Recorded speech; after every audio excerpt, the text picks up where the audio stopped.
أعوذ بالله من الشيطان الرجيم بسم الله الرحمن الرحيم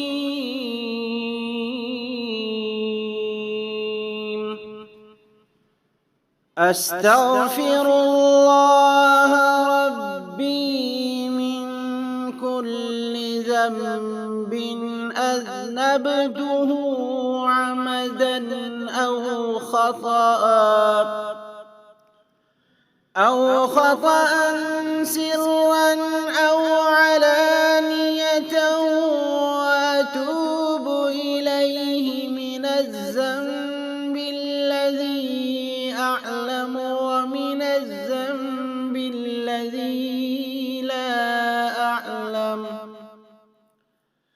إنك أنت علام الغيوب وستار العيوب وغفار الذنوب ولا حول ولا قوة إلا بالله العلي العظيم। मैं अपने परवरदिगार अल्लाह से माफ़ी मांगता हूँ हर उस गुनाह की जो मैंने जानबूझकर किया या भूल कर,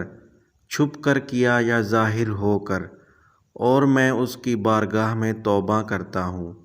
उस गुनाह की जिसे मैं जानता हूँ और उस गुनाह की भी जिसे मैं नहीं जानता। ए अल्लाह, बेशक तू गैबों का जानने वाला, ऐबों का छुपाने वाला